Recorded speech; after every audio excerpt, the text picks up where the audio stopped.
Έχουμε, μιλάμε για Πασχεδάκη και λοιπά. Στο χώρο τότε, άγγελο ψηφίζονται για την καρέκλα. Τον πρόεδρο και γραμματέα της ΚΟΤΟΤΕ, πρόεδρο γραμματέα στην ΟΜΕΟΤΕ, είναι με τις ψήφους όλων των παρατάξεων. Εκτός της ΆΣΕ. Εμείς ψηφίζουμε τον εαυτό μας. Και βγαίνουμε με την ψήφο των συναδέλφων. Τον πρόεδρο και γραμματέα της Ομοσπονδίας είναι και με τις ψήφους του ΠΑΜΕ. Που δεν χρειαζότανε. Κατηγορηθήκαμε για τη σύμβαση. Εμείς προτείναμε στη σύμβαση, καταθέσαμε δική μας πρόταση και δεν την ψήφισε κανένας. Και δεν ήθελα να απολογηθώ. Είπαμε να κοπούν οι μισθοί και τα μπόνους των γενικών διευθυντών. Έχουμε 2.000 διευθυντές σε 10.000 προσωπικό. Αλλά 5 εργαζόμενους έχουμε έναν προϊστάμενο.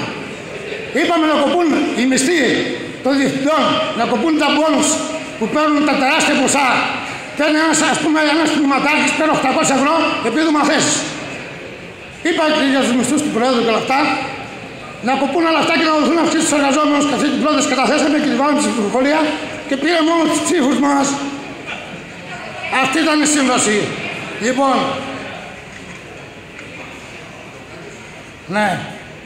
Λοιπόν, εμείς συναγωνιστές, συναδέλφους και συνάδελφοι, δεν κάνουμε διαπιστώσεις. Εμείς επεμβαίνουμε στο πρόβλημα. Δεν κάνουμε ανούσιες διαπιστώσεις ότι γίνεται αυτό και θα περιμένουμε τη Δευτέρα παρουσία να λυθεί το πρόβλημα. Εμείς επεμβαίνουμε στο πρόβλημα και λύνουμε το πρόβλημα. Αν μας φέρουν μία καταγγελία που έχουν πάει σε μία επιθεώρηση εργασίας επώνυμα στο χώρο του ΟΤΕ, ένα δημοσίευμα που μιλάει για τους μισθούς του Τσαμάζ, όλα αυτά που σας είπα πριν, της διοίκησης, για το ΙΚΑ που είμαστε πάλι γραφείου, εμείς παρετούμαστε για να σταματήσουν τα παιχνιδάκια.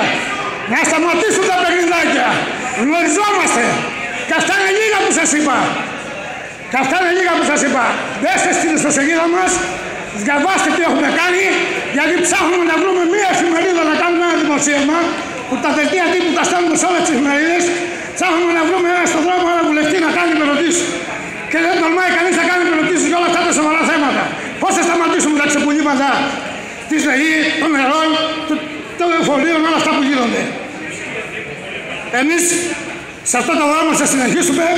Αυτοί είμαστε και ας απολογηθούν αυτοί που θεωρούν όλα αυτά που κάνουμε.